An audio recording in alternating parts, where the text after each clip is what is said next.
साथियों नमस्कार, स्वागत है आपका एक और इस नई वीडियो में और आप देख रहे हैं बिग इंडिया टीवी।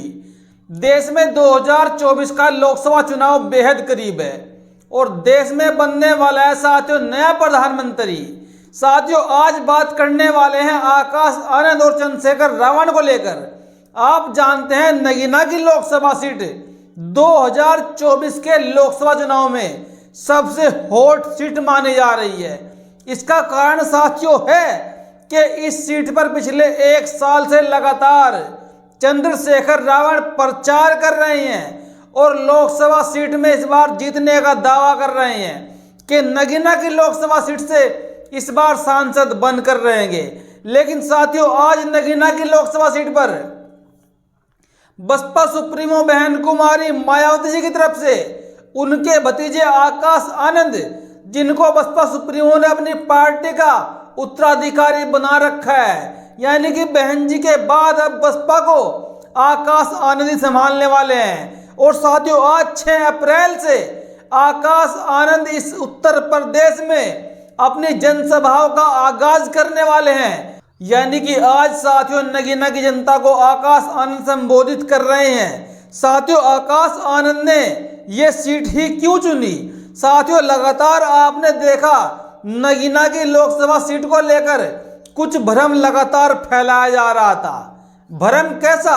साथियों जब से उत्तर प्रदेश के अंदर असदुद्दीन ओवैसी और पल्लवी पटेल का गठबंधन हुआ, तब से साथियों खबरें ये भी आने लगी कि इस गठबंधन का हिस्सा चंद्रशेखर रावण भी बनने वाले हैं।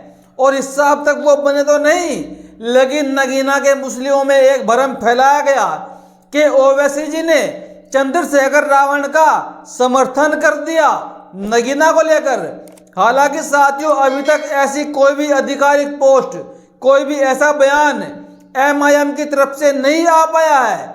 और साथियों एक भ्रम यह फैलाया गया कि बहन कुमारी मायावती जी ने नगीना की लोकसभा सीट पर सुरेंद्र सिंह को, यानी कि एक डमी कैंडिडेट को मैदान में उतार दिया, जिससे बहन जी अप्रत्यक्ष रूप से चंद्रशेखर रावण को समर्थन कर रही है। लेकिन साथियों हमें तो ऐसा नहीं लगता।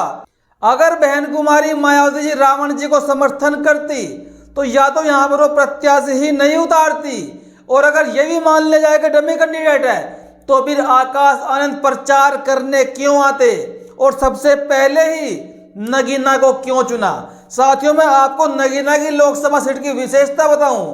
नगीना की लोकसभा सीट को साथियों 2009 में परिसीमन के तहत एक अलग से लोकसभा सीट का दर्जा प्राप्त मिला, वरना पहले बिजनौर के अंदर मात्र एक ही लोकसभा सीट हुआ करती थी, वो है बिजनौर की। लेकिन 2009 से बिजनौर की जनता को 2-2 सांसद मिल गए। लेकिन साथियों 2019 की बात करें तो 2019 के लोकसभा चुनाव में इन दोनों सीटों पर बीएसपी पार्टी ने अपना कब्जा जमाया और अपना दबदबा रखा। नगीना से गिरीश चंद्र जाटव जीत कर आए और बिजनौर से मलूक नागर जीत कर आए। लेकिन साथियों इस बार 2024 के लोकसभा चुनाव में बीएसपी और ज्यादा मजबूती के साथ लोकसभा का चुनाव लड़ रही है। साथियों जहां नगीना की लोकसभा सीट पर बीजेपी की तरफ से ओम कुमार को टिकट दिया गया, तो समाजवादी पार्टी की तरफ से मनोज कुमार को टिकट दिया, तो साथियों वहीं पर चंद्रशेखर रावण एक तरफ अलग मैदान में है और बसपा की तरफ से सुरेंद्र सिंह को लोकसभा का टिकट दिया गया। साथियों नगीना की लोकसभा सीट पर लगभग 3 लाख दलित वोट है। और जो खबरें हमने लगातार देखी, जो सर्वेज वहां के लगातार हमने देखे, 3 लाख दलित वोटरों में से अगर 2.5 लाख मतदाता भी वोट करने जाएगा तो साथियों मिनिमम 50 लाख वोट चंद्रशेखर रावण के पाले में जाता हुआ दिख रहा है। लेकिन जो 2 लाख वोट बचा दलितों का, वो साथियों परंपरागत बसपा के पाले में ही जाने की पूरी संभावना है। और रही बात मुस्लिम समाज की, जो मुस्लिम समाज साथियों अभी तक नगीना में अपने पत्ते नहीं खोल रहा है। मुस्लिम समाज या तो 10 तारीख के बाद अपने पत्ते खोलेगा या फिर साथियों आज आकाश आनंद की सभा के बाद अपने पत्ते खोलेगा, क्योंकि मुस्लिम समाज के मन में इस बार बिल्कुल भी नहीं है कि वो अपना वोट खराब करे। जो प्रत्याशी यहां से निकलता हुआ दिखेगा भाजपा को छोड़कर मुस्लिम उसकी तरफ जाएगा, चाहे वो बीएसपी का प्रत्याशी हो, चाहे वो समाजवादी पार्टी का प्रत्याशी हो, और साथियों फिर चाहे वो चंद्रशेखर आजाद रावण हो।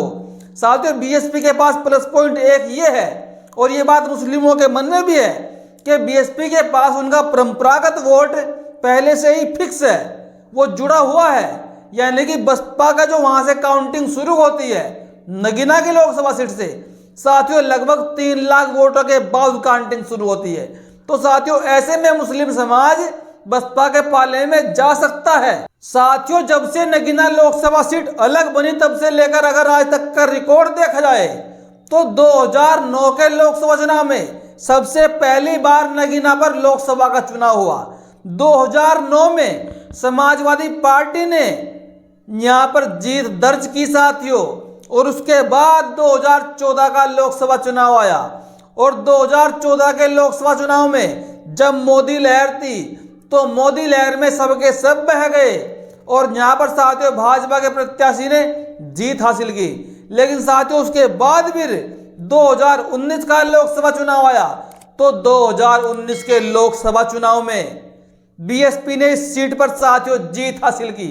और साथियों अब 2024 के लोकसभा चुनाव में भी जिधर भी साथियों दलित मुस्लिम समीकरण एक तरफा चला गया वो सीट पक्की होने वाली है। चाहे फिर दलित मुस्लिम समीकरण बीएसपी के पाले में जाए, समाजवादी पार्टी के पाले में जाए, या फिर साथियों चंद्रशेखर रावण के पाले में जाए, बीजेपी के पाले में तो जाने से रहा।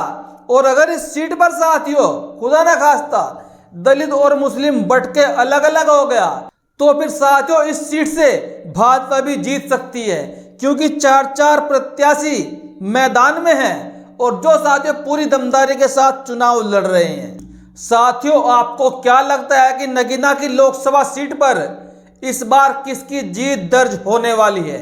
अपनी प्रतिक्रिया कमेंट बॉक्स में जरूर दीजिएगा। वीडियो को लाइक करें, वीडियो को शेयर करें और हमारे चैनल को आर्थिक सहायता जरूर करें, ताकि साथियों हम आपको ग्राउंड में जाकर भी पूरे देश में ग्राउंड रिपोर्टिंग दिखा सके आखिरकार देश में क्या माहौल है। धन्यवाद साथियों।